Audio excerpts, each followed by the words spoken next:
Grant Dawson versus Bobby Green, headline fight night. Here's a preview. We're going to take a look at all the fights on this one. We had 17 straight weeks with a UFC card before last week's break. And this is maybe a sort of uninspired fight card and a little lower standard than what we had during that run there. But the more I research this card, the more excited I am for some of the matchups, and especially that headliner event has some intrigue to it. Bobby Green's popular, and Grant Dawson needs this fight pretty bad. So I'm going to preview all the fights here leading up to that last one. Let me know what you think. Let me know where I went wrong and what you're predicting. So let's get rocking. Starting with the last fight of the prelims, Philip Lins versus Ian Cutelaba. It's kind of interesting because both guys, for me, are really similar in that their physical skills kind of outmatch what their careers have kind of laid out and looked like.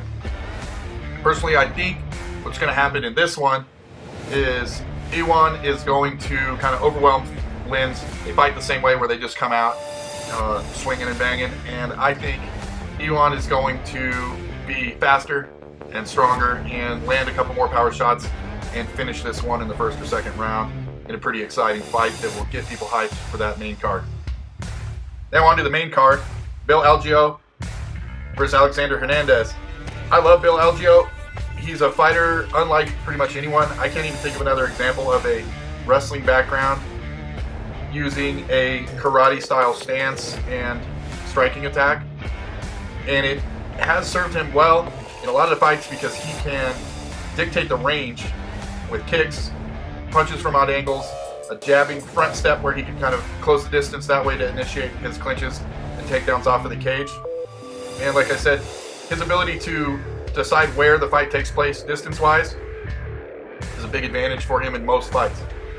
The thing is, in this one against Hernandez is so explosive.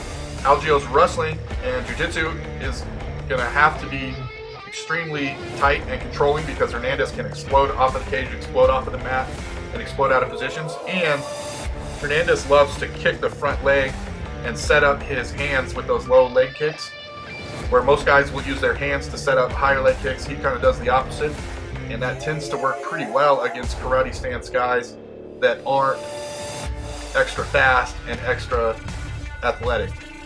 I still think I'm picking Algeo, and that could be biased speaking just because I like that wrestling karate combo. It's almost like a creative fighter in a game. So I'm calling Algeo by decision in a pretty interesting, exciting match. Alex Morono versus Joaquin Buckley. I know a lot of people are picking Buckley in this one, and it's easy to pick Buckley when you look at him physically. He's just intimidating and he's explosive. His highlight reel is awesome. But Morono has very technically sound boxing. There's a few times where he kind of plants his feet and throws for power shots and gets himself in trouble. But I know he's going to come into this one understanding that risk. And he used a lot of head movement and footwork. And I think Buckley is going to come in with high volume, swinging and missing a lot. He's going to gas out. And the only time you can really take advantage of Morono is either he telegraphs his punches, like I said, or when he gets tired and stops that footwork, stops that head movement, kind of loses his focus a little. Problem is, Buckley gets tired by the second round almost every fight. For a guy with as much muscle mass as him, he just puts out too much volume, which is why he wins when he wins. But I think that volume is going to gas him out. He's not going to be able to take Morono out. Morono is going to then pour it on in the later part of round 2 and 3 and win by unanimous decision. Joe Pyfer versus Alhassan. This is how Alhassan fights. Sends you a Snapchat of an overhand right and lets you know that it's coming. And if you don't get the message in time, you're out.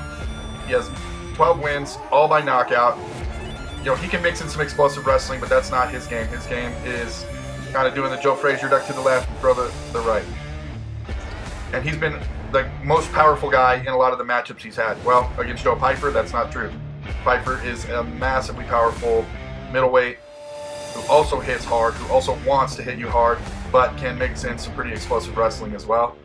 I think Pyfer is going to go in and play it safe in the first round, try to press Alhassan's back to the cage, get a takedown or get a clinch, wear him out a little bit, get it to the early second round, and then start swinging and trying to get that knockout that he's going to get at the beginning of the second round.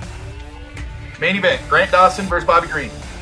At this point in their careers, Bobby Green is content to headline, to be popular, to put on fan-friendly fights, and earn big paychecks. Grant Dawson, he has much bigger ambitions. This is definitely a step up for him, but the UFC knows what they're doing with this matchmaking. They know Bobby Green is a name that holds value, and a win over him means something. The way Bobby Green fights is just perfect for the way Grant Dawson fights. Bobby Green likes to counter, he likes to hang back, he likes to look good. Grant Dawson likes to put guys like that on their back, get their back on the cage, get them on the floor. And I think what he's going to do is take him down, wear him out, and submit him with a rear naked choke in the 3rd round.